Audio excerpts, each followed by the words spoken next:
Sometimes the most dangerous weapon a woman possesses isn't her tears, it's her smile. In the moment she stops caring about your approval. I never imagined that a simple dinner invitation would become the battlefield where I'd finally reclaim my dignity.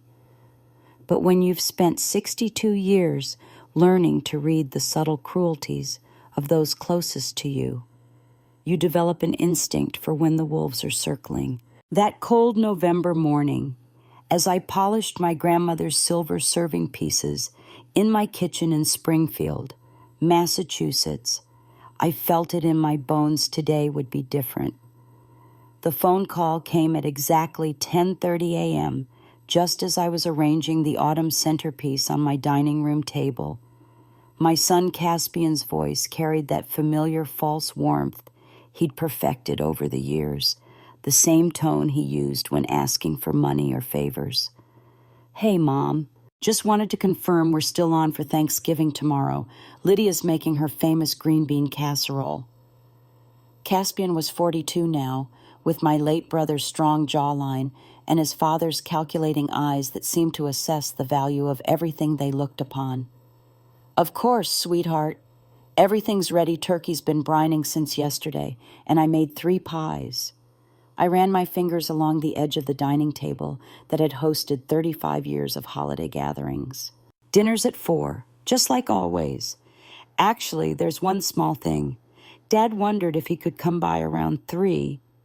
Says he has some paperwork he needs you to look at. Something about that cabin property up in the Adirondacks." My hand stilled on the tablecloth. Dorian and I had been divorced for 9 years, the kind of bitter separation where 4 decades of marriage dissolves into legal documents and divided assets. He'd left me for his 28-year-old marketing director, a cliche so predictable it almost felt like a personal insult to my intelligence. "What kind of paperwork?" I kept my voice steady, though warning bells were already chiming in my head. "Oh, just some developer stuff. He said it's routine. They need both signatures since you bought the place together way back when." The cabin. Our little retreat nestled among the pines where we'd spent countless summers with the children. Where I'd taught Caspian to fish. Where my daughter Serafina had announced her engagement. Where my youngest son Lysander had written poetry by the lake before that drunk driver stole him from us 12 years ago. It was the one piece of our shared history that the divorce lawyers hadn't torn apart. "Fine," I said after a pause that stretched a beat too long. "Tell him 3 o'clock. "Thanks, Mom. Oh, and Evander might be bringing his new girlfriend. Hope that's okay." Evander, my 19-year-old grandson, carrying himself with the same entitled swagger that seemed to run in the family's male bloodline. "Of course, Dad, there's plenty of food."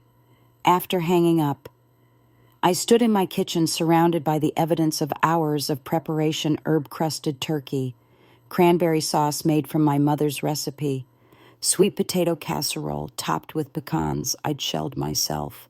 Everything perfect, everything traditional, everything designed to create the illusion of a happy family gathering.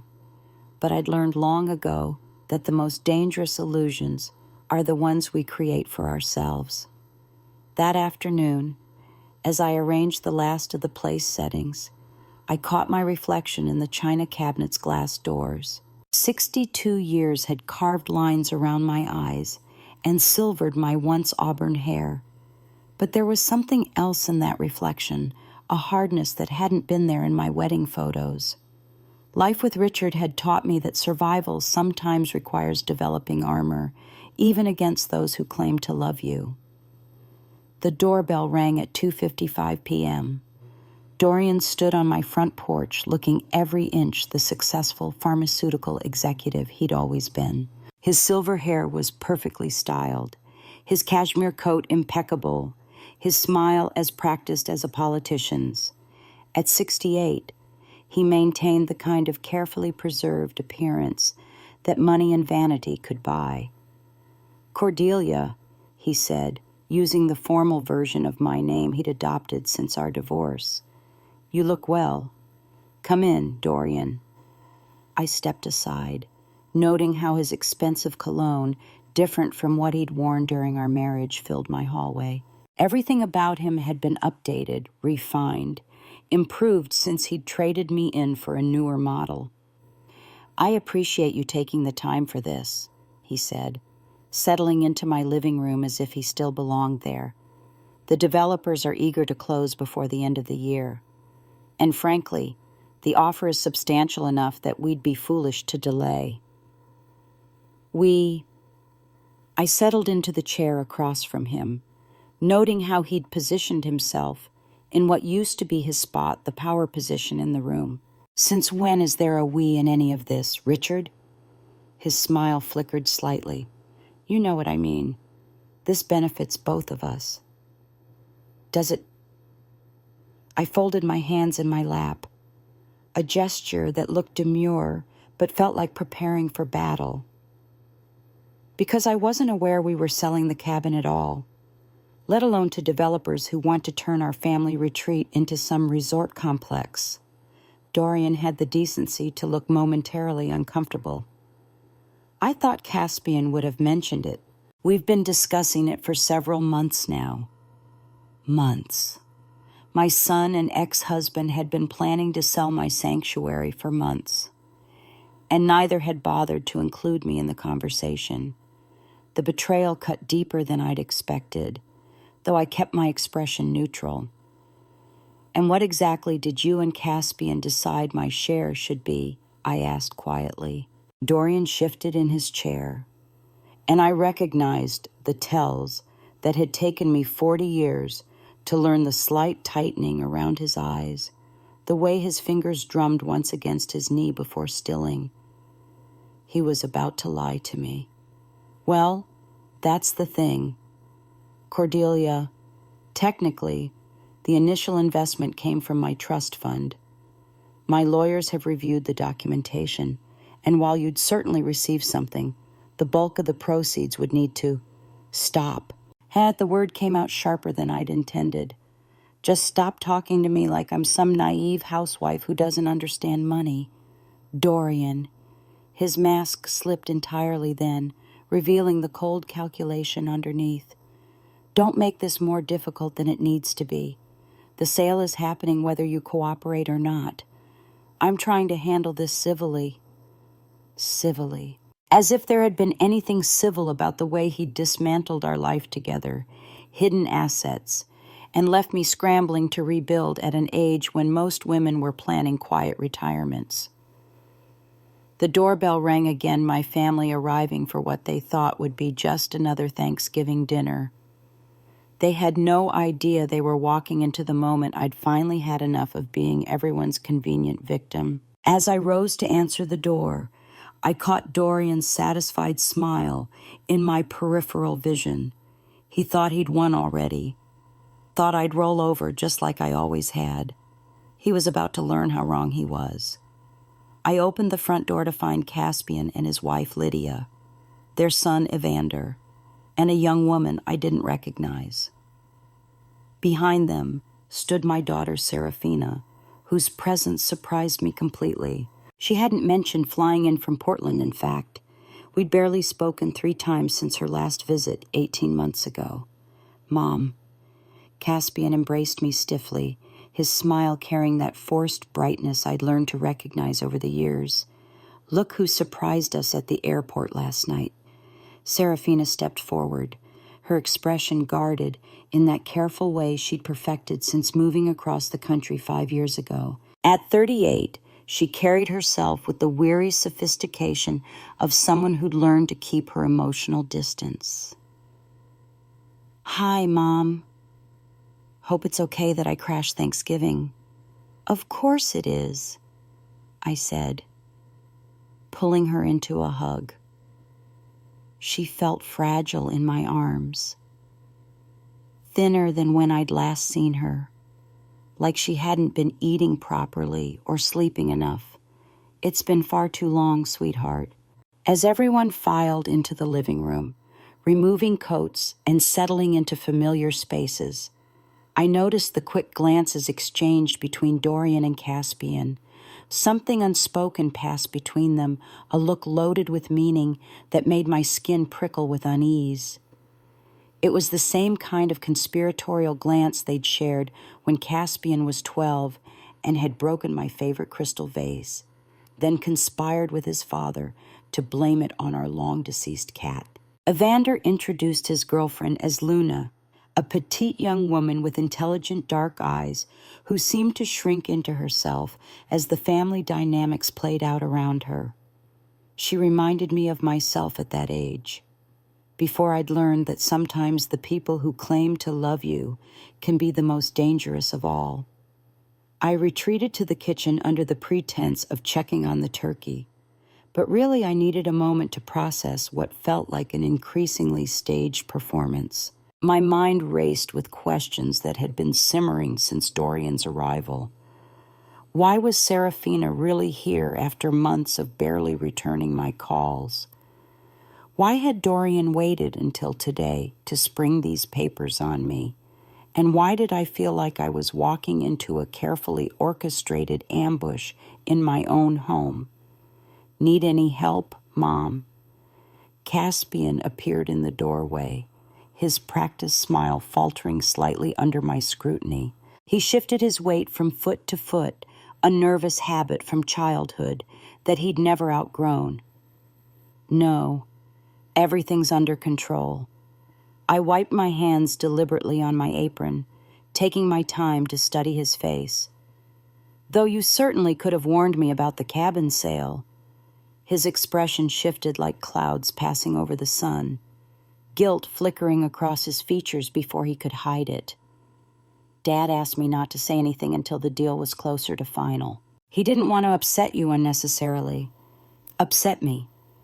I set down the basting brush with deliberate care, the sound echoing in the sudden tension.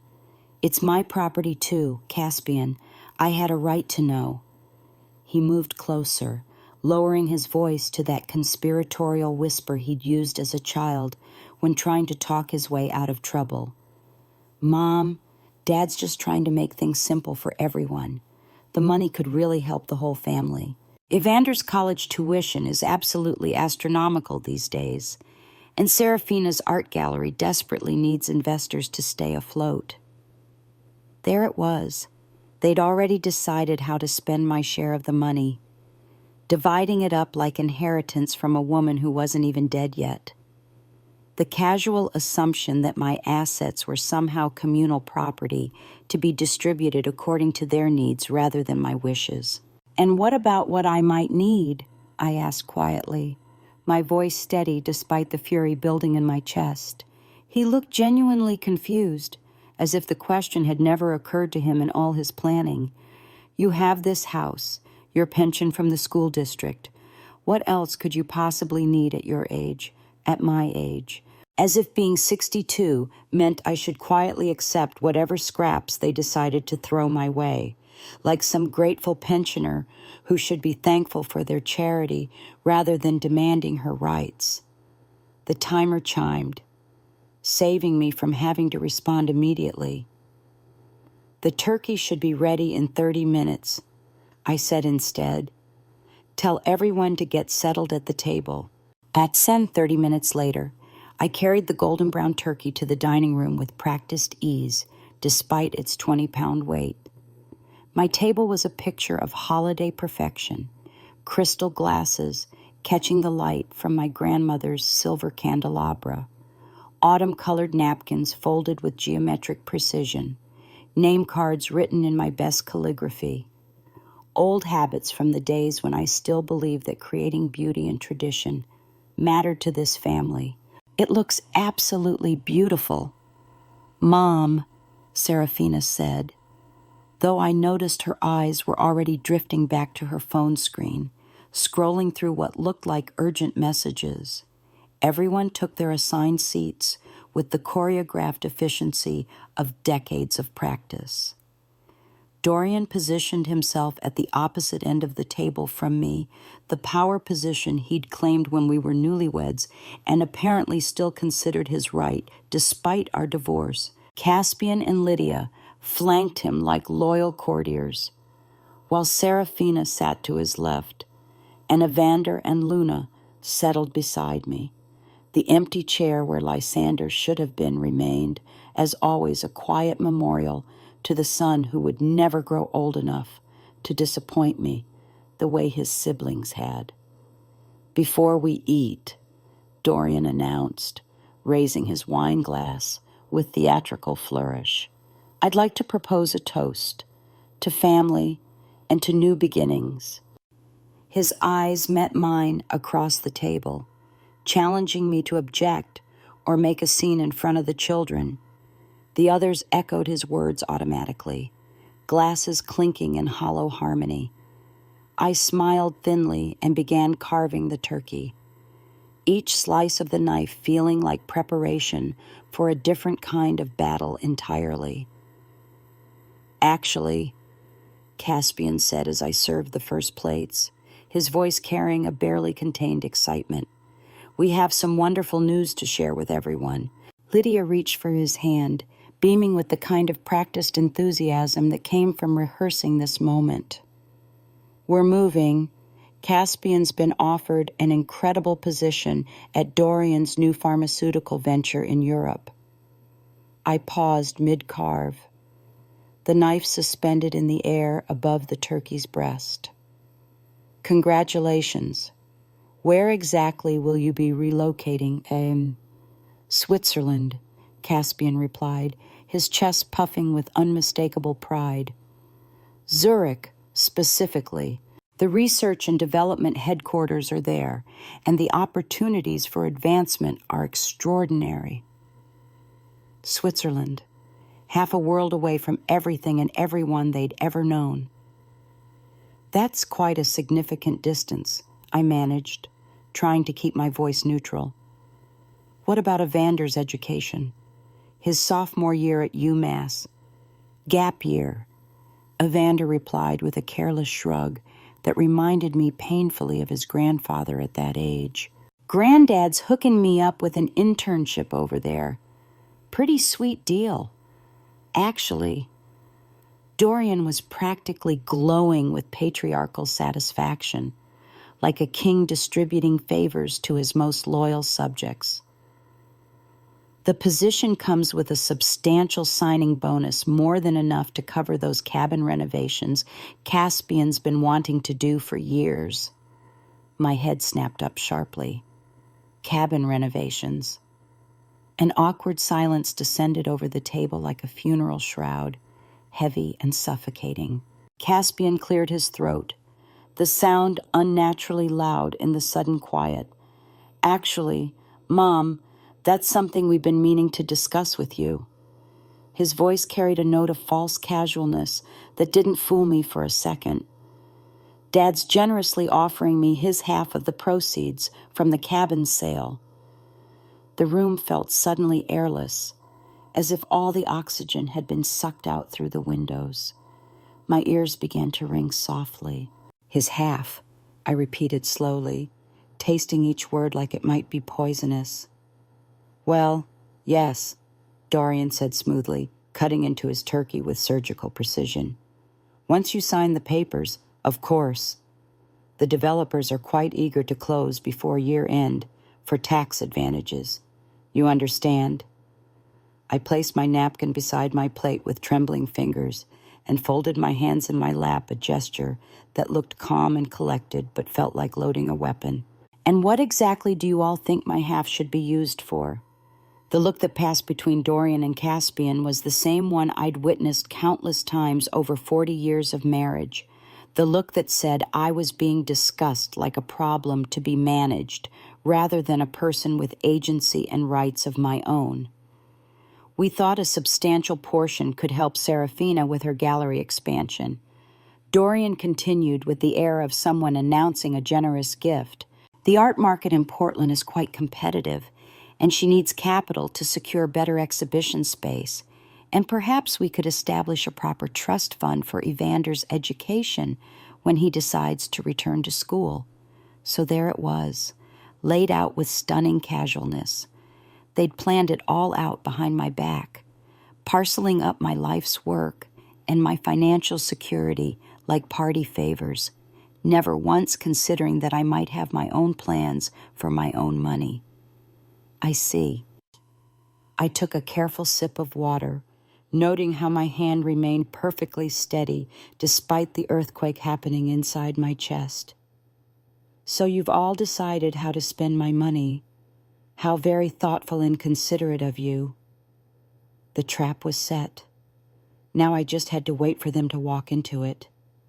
It's not like that, Caspian said quickly, his voice rising slightly in that defensive tone I remembered from his teenage years. We just thought that I wouldn't need it. I finished for him, my voice cutting through his stammering like a blade.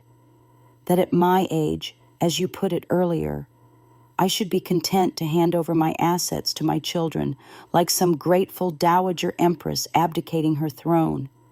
Mom, please, Serafina sighed, finally looking up from her phone with obvious irritation.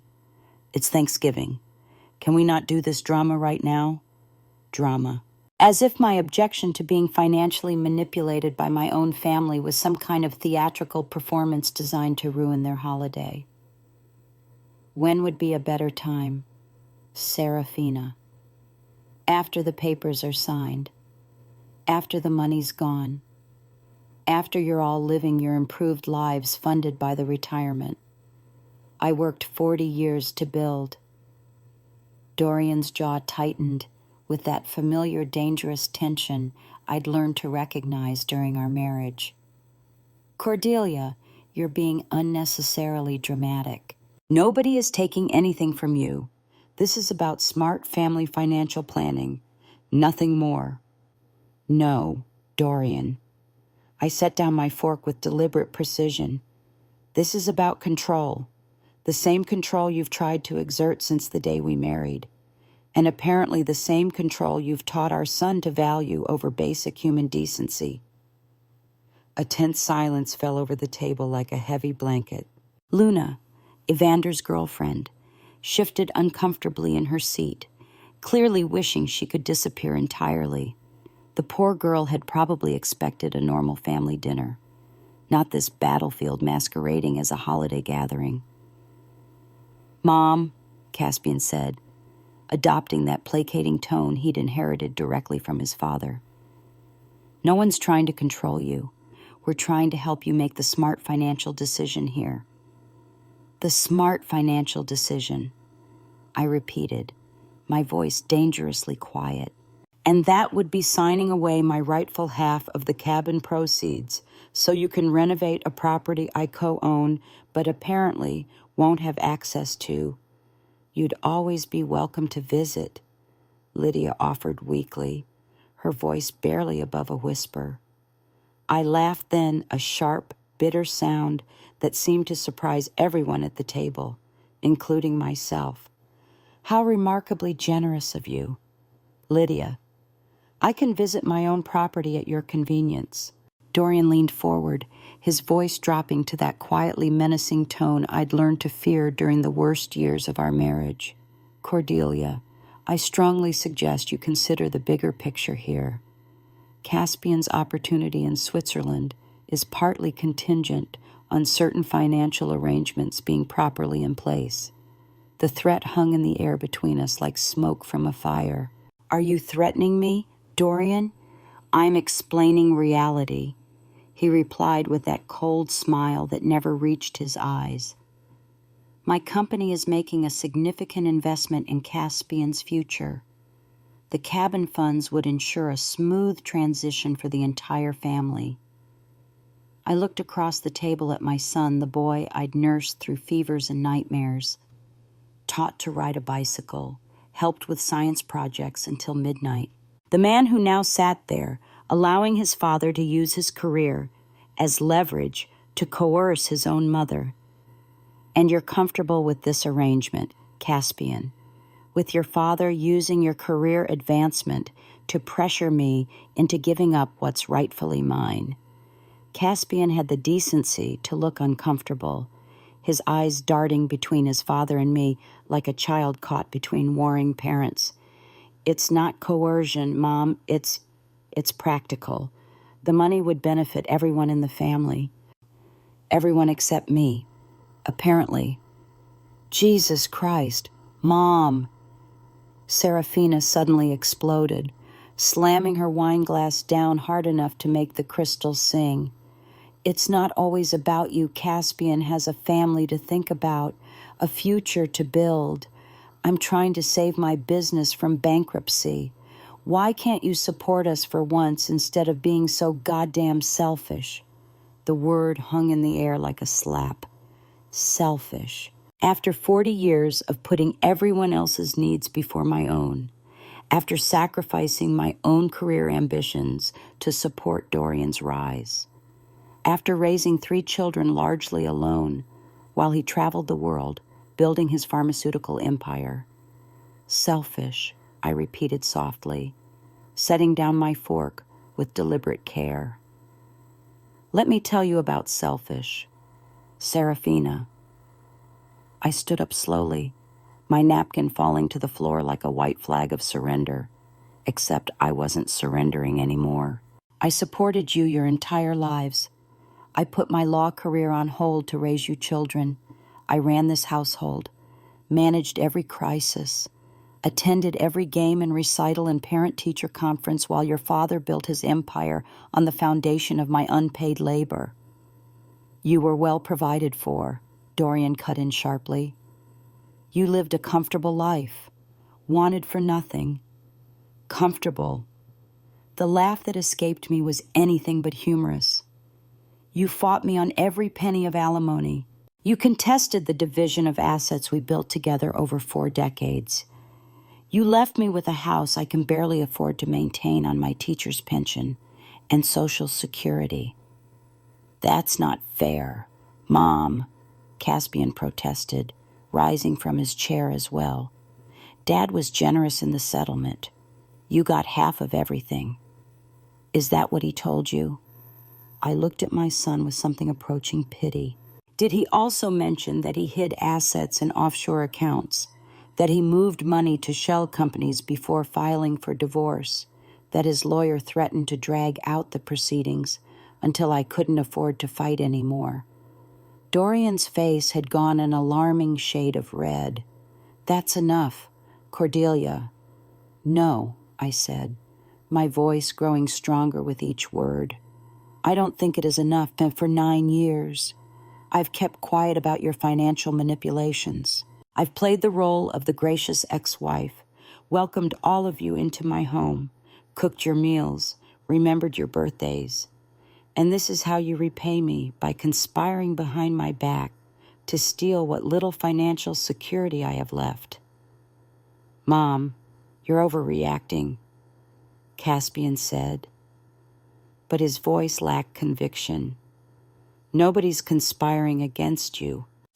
Really. I moved to the antique secretary desk in the corner of the dining room and retrieved the leather portfolio I'd placed there that morning, a precaution born from decades of marriage, to a man who always had hidden agendas. Then why did your father wait until today to present these papers? Why did none of you mention this sale before now? Why are you all sitting at my table, eating food I spent days preparing, while plotting to take what's rightfully mine? The room fell silent, except for the steady ticking of my grandmother's clock in the hallway. Even the ambient sounds of the house seemed to hold their breath. It's not yours, Dorian said finally, his voice cold as January wind. The cabin was never really yours. This house, the lifestyle you've enjoyed for 40 years, it all came from my work, my sacrifices, my vision. Something broke inside me then, not shattered that would suggest it happened all at once. This was more like the last thread of a rope that had been fraying for decades, finally snapping under too much weight. Your sacrifices. My voice was dangerously quiet now, the kind of quiet that comes before earthquakes. Tell me, Dorian, what exactly did you sacrifice? Because from where I'm standing, you've taken everything and given nothing in return except betrayal and contempt. Dorian's eyes narrowed to slits. He pushed back from the table with deliberate, controlled movements and walked around to where Caspian sat. I watched, transfixed, as he leaned down and whispered something in my son's ear. I couldn't hear the words, but I saw their effect. Caspian's face changed, hardening from confusion to something much darker. My son rose slowly from his chair, his hands clenched into fists at his sides. In that moment, he looked exactly like his father had 20 years ago during one of our worst fights, when Dorian's mask of civility had slipped completely.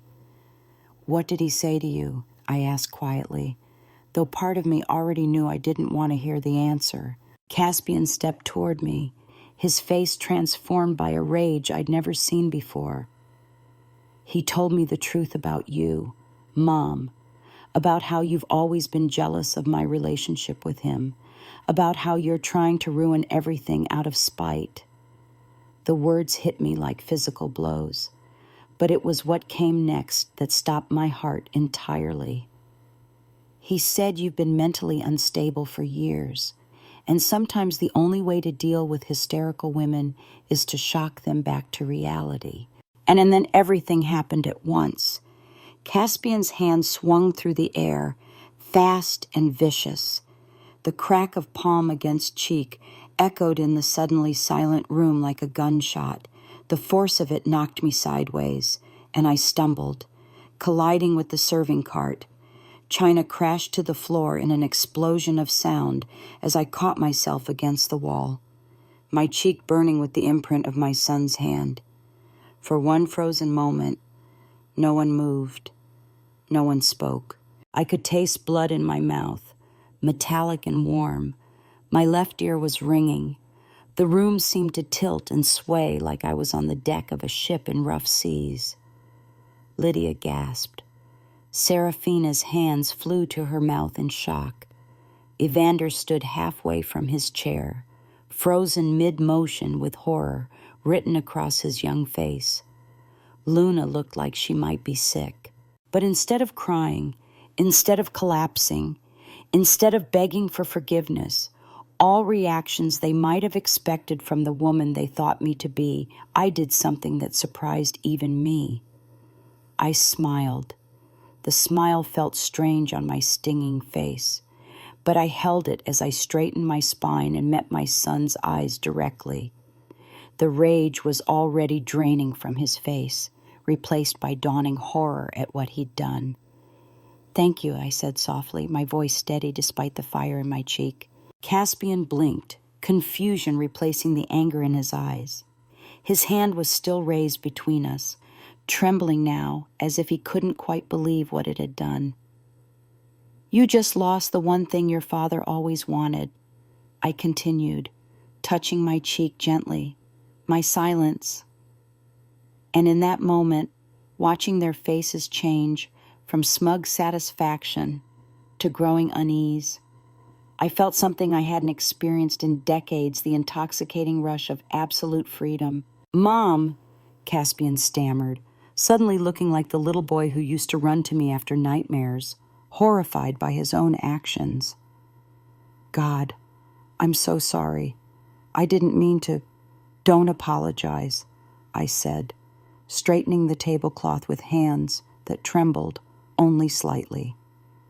"Not yet. First, I want you all to hear something." I moved to the antique secretary desk in the corner of the dining room, my steps deliberate despite the way the room still seemed to tilt slightly. From the bottom drawer, I retrieved a thick leather portfolio I placed there earlier that morning, a precaution born from decades of marriage to a man who always operated with hidden agendas. "What is that?" Dorian demanded, his voice sharp with suspicion. "Insurance." I replied simply, returning to my place at the table. I dabbed my split lip with a cloth napkin, noting how the white linen came away stained with red, the kind of insurance a woman learns to carry when she's spent 40 years married to a man who treats honesty as a luxury he can't afford. I opened the portfolio with ceremonial slowness, as if I were conducting a ritual. In many ways, I suppose I was the ritual of finally revealing truths that had been buried for far too long. Dorian, do you remember Lysander's funeral? The non sequitur seemed to throw him off balance, exactly as I'd intended. What? His brow furrowed with confusion and irritation. What does that have to do with anything? You didn't cry, I said simply, my voice carrying across the stunned silence. Our son was lowered into the ground, and you checked your watch 3 times during the service. That's not fair, he protested, but weakly, like a man who knew he was losing ground. After the reception, I found you in your study on a conference call with Singapore. You told me, life goes on, Cordelia. The markets don't stop for grief. I removed the top document from the portfolio, handling it like it was made of precious metal. I realized something that day. Mom, please, Serafina interrupted. Her voice strained. This isn't the time for tea. It's exactly the time, I countered firmly. I realized that day that there was nothing sacred to you, Dorian, not our marriage, not our family, not even our son's memory. Everything was transactional to you. Every relationship, every emotion, every moment of human connection, all of it was just another deal to be negotiated. I slid the document across the table toward Dorian. It was a deed, crisp and official, with government seals and notarized signatures. This is why I stopped believing in your version of reality. Dorian snatched up the paper, his face darkening as he read. The color drained from his cheeks as comprehension dawned. This is impossible, he sputtered. This has to be a forgery. The cabin is in both our names. It always has been. It was, I agreed calmly, until 3 years ago, when I had it transferred solely into my name. You signed the paperwork yourself. Dorian, right there at your desk on a Tuesday morning in March, along with about 15 other documents that crossed your path that week. His face contorted with rage and disbelief. I never signed this. I would have remembered. You signed it, I interrupted. Your executive assistant at the time, Jonathan Mitchell, I believe his name was quite helpful in facilitating the process. He presented the document mixed in with your regular correspondence. You signed it without reading, just like you signed everything else that seemed routine. That's fraud. Dorian's voice cracked with fury. That's illegal. Actually, it's not. I folded my hands in my lap, feeling calmer than I had in years. Jonathan presented the document in good faith. You signed it willingly. There were witnesses, 2 of them. In fact, it's all quite legitimate and properly recorded with the county clerk's office. You tricked me, he accused, his voice shaking.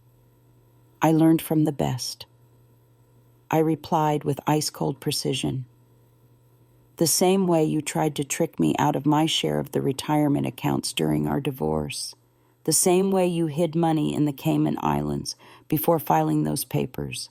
The difference is, I have proof of what you did. I withdrew another document from the portfolio, a thick report bound in blue covers with the logo of Morrison & Associates, one of the most respected forensic accounting firms in New England. I placed it beside my dinner plate like it was just another piece of table setting. What is that? Dorian's voice was barely a whisper now. Bank transfers going back 15 years. Shell companies incorporated in Delaware and the British Virgin Islands. Cryptocurrency accounts opened under your mother's maiden name. Quite a sophisticated operation. Really. I took a sip of water, wincing as it touched my split lip. The forensic accountant was very thorough. Mathematics doesn't lie the way people do. This is blackmail, Dorian hissed, but there was desperation creeping into his voice now. This is consequence, I corrected. Something you've managed to avoid your entire adult life, but not today. I turned my attention to Serafina, who had gone pale as parchment. Did you know your father has been engaging in insider trading, selling shares of his own company through offshore accounts while publicly promoting the stock to investors? The Securities and Exchange Commission might find that information quite fascinating. Her eyes widened with genuine shock. Dad, is that true? Dorian's face had taken on a grayish pallor. Cordelia, you have no idea what you're talking about. Those transactions were perfectly legal financial planning. Were they? I raised an eyebrow. Then you won't mind if I share this comprehensive file with the regulatory authorities. Perhaps the business press would be interested as well. I'm sure your shareholders would find it enlightening reading. The grandfather clock in the hallway ticked loudly in the sudden silence, each second marking the shift in power that was occurring around my dining room table. What do you want? Dorian finally asked, his voice barely audible. First, I said, counting off on my fingers like I was reciting a grocery list. I want the true value of the cabin property, not half all of it, since I am, as you now know, the sole legal owner. Dorian's jaw worked silently, like a fish gasping for air. Second, I want the money you stole from me during the divorce proceedings, all of it, with compound interest calculated at prime rate plus 2%, and I paused to let that sink in. That comes to approximately $2.3 million by my accountant's calculations. You're insane, he breathed. Third, I continued as if he hadn't spoken. I want a full public confession, a detailed admission of your financial manipulation, your hidden assets, your systematic emotional and financial abuse, published in the Wall Street Journal business section, where your colleagues and competitors will see it. I stood and walked to the china cabinet, retrieving an old photograph in a silver frame. It showed Caspian at age 8, proudly holding up a vase he'd caught at the cabin, standing on the dock with the summer sun golden on his face. Do you remember this day? I asked, placing the photo in front of my son. Caspian looked down at the image, tears starting to form in his eyes. I caught my first fish. Your father was in Tokyo that week, finalizing a merger deal. I was the one who taught you to bait the hook, to wait patiently, to know when to set the line. My voice softened with memory. I was the one who cleaned that fish and cooked it for your dinner, who listened to you tell the story of catching it 17 times that evening. Mom, I'm so sorry, Caspian whispered, genuine anguish in his voice. I don't know what happened, what Dad said. It just, what did he say to you exactly? I asked quietly. What words could possibly justify striking your own mother? My son looked at Dorian, then back at me, shame written across every line of his face. He said you were trying to destroy everything out of jealousy, that you'd always resented my relationship with him, that you were, he swallowed hard, that you were mentally unstable, that sometimes the only way to deal with hysterical women is to shock them back to reality. A cold silence fell over the room. Even Dorian seemed to shrink under the weight of his own words being spoken aloud. And you believed that? I asked softly.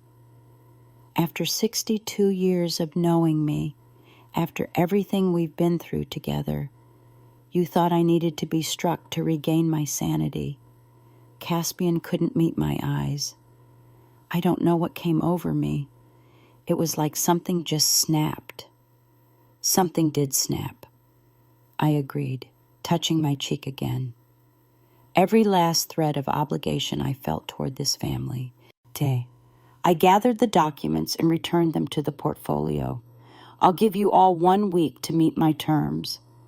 After that, these files go to the Securities and Exchange Commission, the Internal Revenue Service, and every major financial publication in the country. You'd destroy your own family over money, Serafina whispered, her voice hollow with disbelief. I looked at each of them and turned Dorian, who had discarded me like an outdated appliance the moment a younger model caught his eye, Caspian, whose hand had struck me with such casual violence, Serafina, who couldn't be bothered to call her mother more than twice a year, but expected financial support when convenient. You destroyed this family long before today, I said finally. I'm just the one finally acknowledging it. I walked to the doorway, then paused, turning back to face them one last time. I think Thanksgiving dinner is over. Please see yourselves out. And Dorian, don't forget to take those cabin sale papers with you. As you now know, they're completely worthless.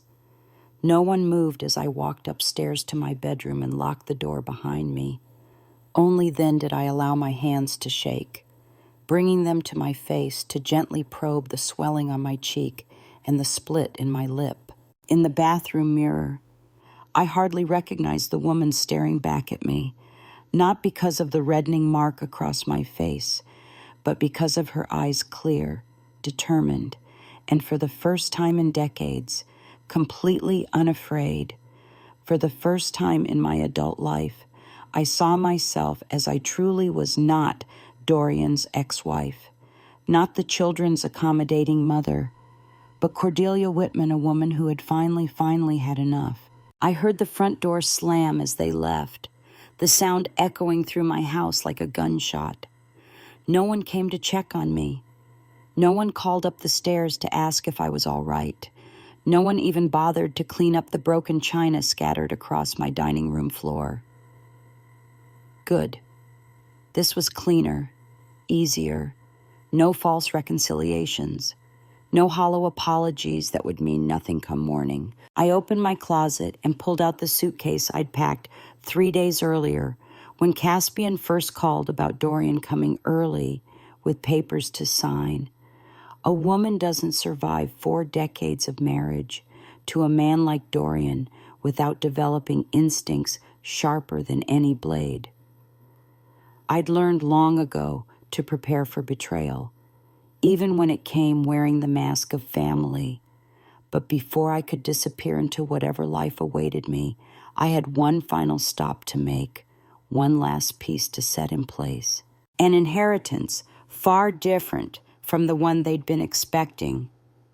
The law office of Helena Ashworth was located in a renovated Victorian mansion on Elm Street, its burgundy shutters and wraparound porch belying the steel-trap mind that operated within. I'd chosen Helena deliberately when I'd first started planning my counterattack 3 years ago, the only female senior partner at the most prestigious firm in Western Massachusetts, with a reputation for being ruthlessly effective in high-stakes litigation. Dorian had been furious when he'd received papers bearing her letterhead during our divorce proceedings. A woman attorney, really, Cordelia. That's rather heavy-handed, don't you think? What he'd never known was that Helena and I had been roommates at Smith College before I'd abandoned my own law school plans to support his pharmaceutical career. We'd reconnected at an alumni event 6 months before I'd filed for divorce, right around the time I'd found the receipt for diamond earrings I'd never received. Cordelia. Helena rose from behind her mahogany desk as her assistant showed me in, her sharp eyes immediately taking in my swollen cheek and split lip. My God, what happened to you? Family Thanksgiving, I replied with grim humor, settling my purse on the visitor's chair. Do you have time for an old friend? For you always. She came around the desk, her tailored navy suit immaculate despite the late hour, Jennifer, she called to her assistant, bring us some ice and hold all my calls. When we were alone, Ice Pack pressed gently to my throbbing cheek. I laid out what had transpired at dinner. Helena listened without interruption, her expression growing stonier with each detail I recounted. Your son actually struck you, she said finally, her voice flat with professional disbelief.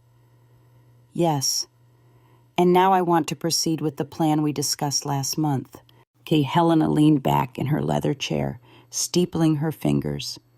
The family will be scrambling now, trying to verify the cabin deed.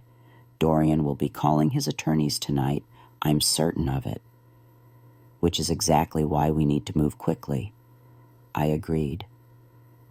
They'll be looking for ways to challenge my mental competency, claim I was acting under duress or diminished capacity. Helena slid a thick folder across her desk. The trust documents are prepared exactly as we discussed. All that's needed is your signature and the transfer of assets. Inside the folder were the papers establishing what would come to be known as the Whitman Foundation Trust, though family had taken on a very different meaning in my mind over the past few hours. Helena had outdone herself with the legal architecture. Everything is in order, she continued. Once executed, the bulk of your assets, the cabin proceeds. Your retirement accounts, this house, your investment portfolio will be held in an irrevocable trust with the stipulations we outlined. I reviewed the documents carefully, a lifetime with Dorian having taught me never to sign anything without reading every word, no matter how much I trusted the person across the desk. The terms were exactly as I'd specified, strict, unambiguous, and utterly without sentimentality. What about the video testimony? I asked. Helena tapped a few keys on her computer. Our legal videographer can be here within 30 minutes.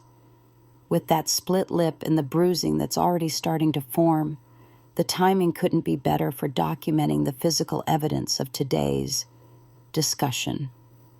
I almost smiled, but my swollen lip protested.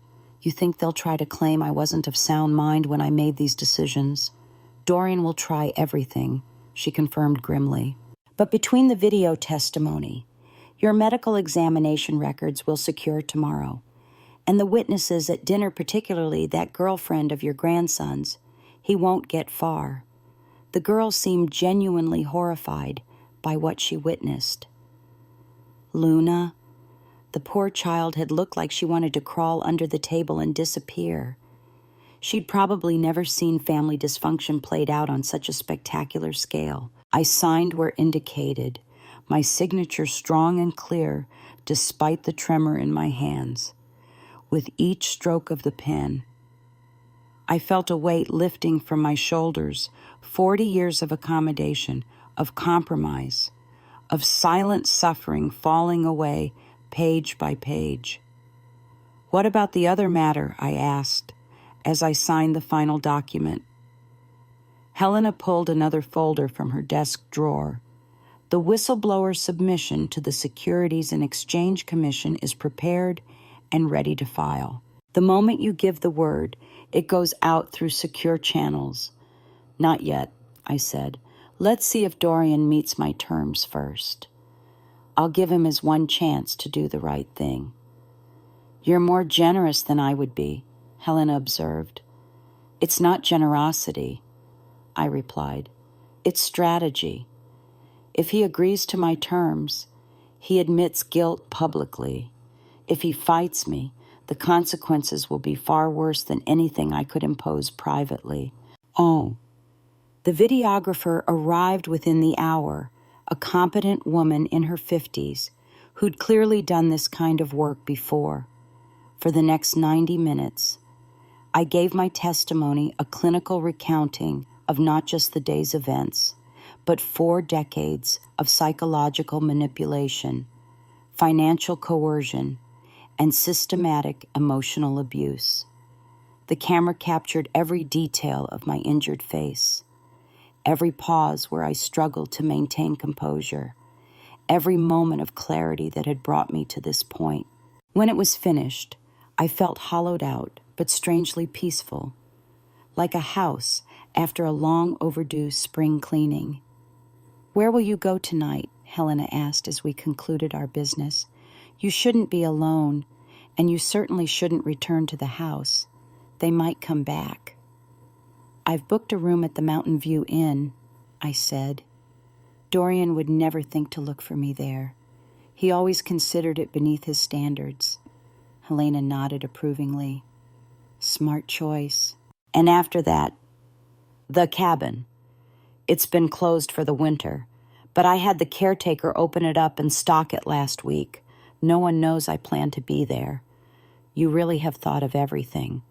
"I've had 3 years to think," I replied, gathering my coat, "and 40 years before that to learn."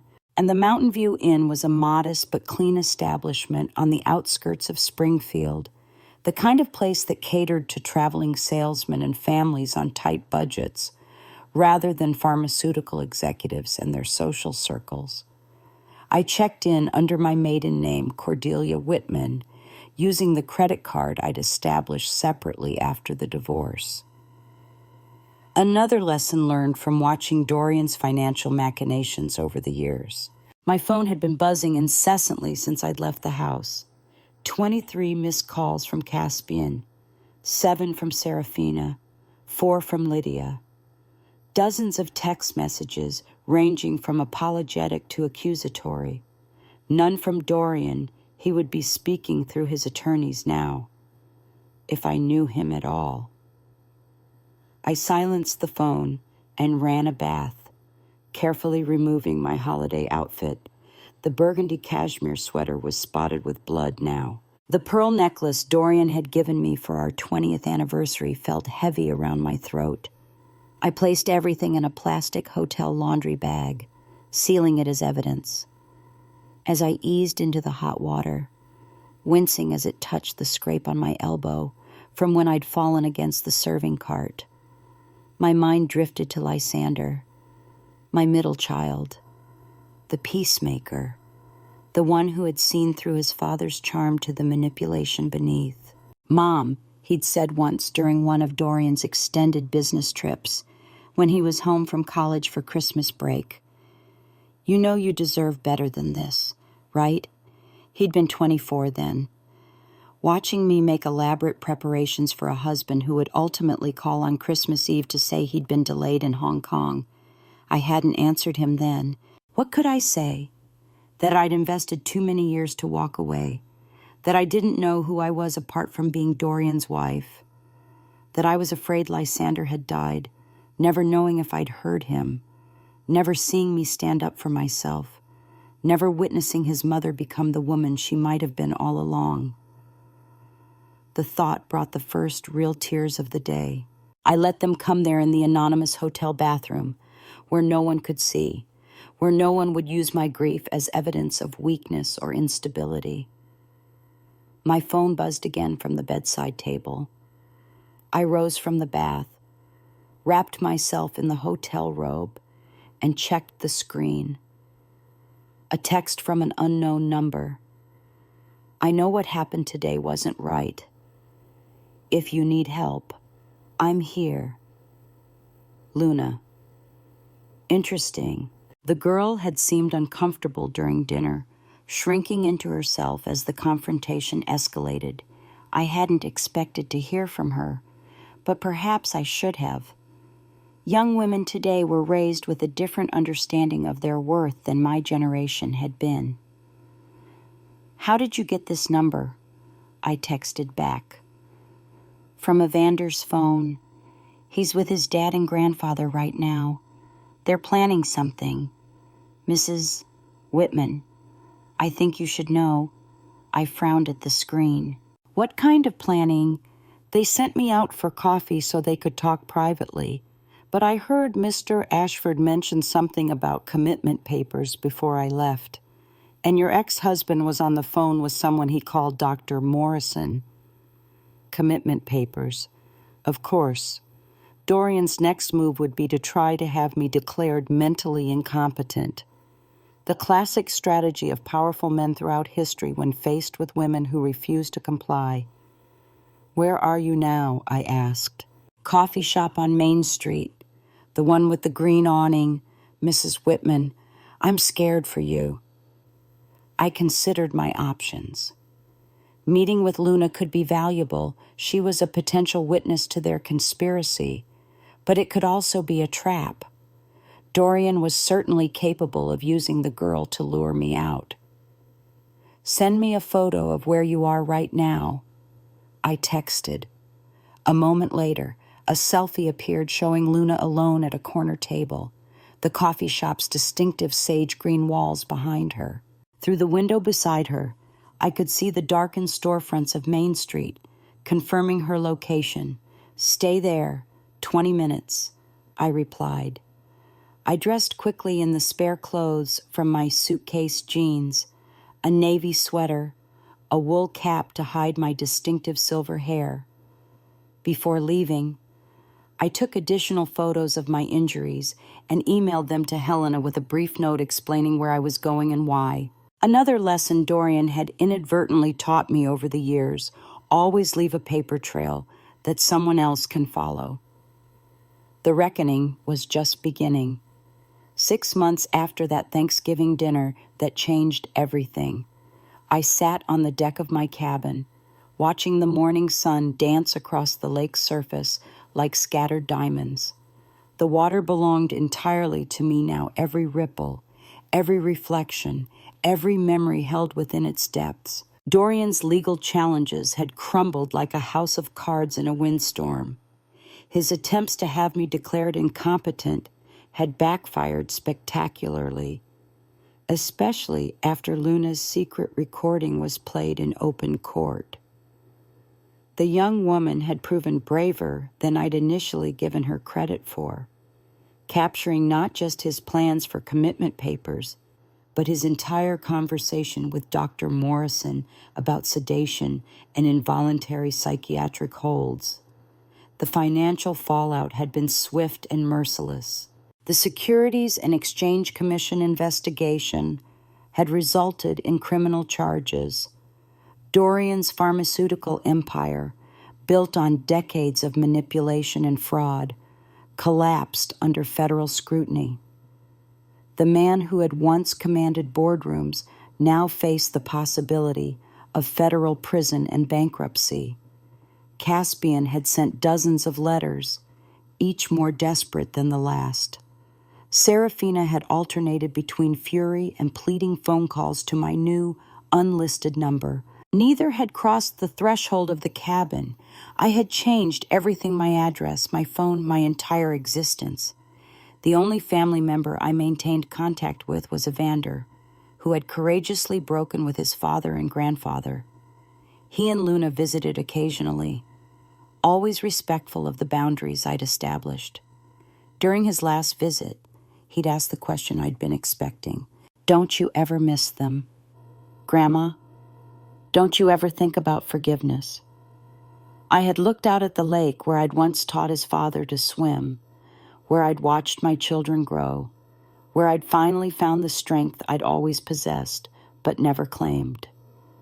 "Some things can't be forgiven," I'd said simply, "and some people don't deserve the gift of your continued pain." That evening, as the sun painted the sky in shades of amber and rose, I felt something I hadn't experienced in decades: complete peace. Not the fragile peace that comes from avoiding conflict, but the deep, unshakable peace that comes from finally standing up for yourself. The woman who had been slapped at that dinner table was gone forever. In her place sat someone infinitely stronger, someone who had learned that respect isn't given freely, it's earned, and sometimes you have to demand it with everything you have. Dear friends, Cordelia's story isn't just about one woman's triumph. It's a mirror reflecting a truth many of us need to hear. Sometimes the most loving thing you can do is stop accepting unacceptable behavior, even from family, for too many years. I believed that keeping peace meant keeping quiet. I thought that loving someone meant absorbing their cruelty, their disrespect, their casual dismissal of my worth. I confused enabling with caring, silence with strength. But here's what I learned at 62 years old. Your value isn't determined by how much mistreatment you're willing to endure. You don't owe anyone, not your spouse, not your children, not your parents, the right to diminish you. Love without respect isn't love at all. It's just comfortable cruelty. The hardest lesson. Sometimes walking away isn't giving up on family. It's refusing to give up on yourself. If my story resonates with you, if you've ever felt invisible in your own life or found yourself making excuses for people who should be protecting you instead of hurting you, please share your thoughts in the comments below. Your story matters. Your voice matters. You matter. And if this message touched your heart, please subscribe to our channel and hit that notification bell. Every week, we share stories of ordinary people finding extraordinary courage because sometimes the most revolutionary act is simply refusing to shrink. Remember, it's never too late to reclaim your dignity. It's never too late to demand better. It's never too late to become the person you were always meant to be. What's your story of standing up for yourself? Share it below. Your courage might inspire someone else to find theirs.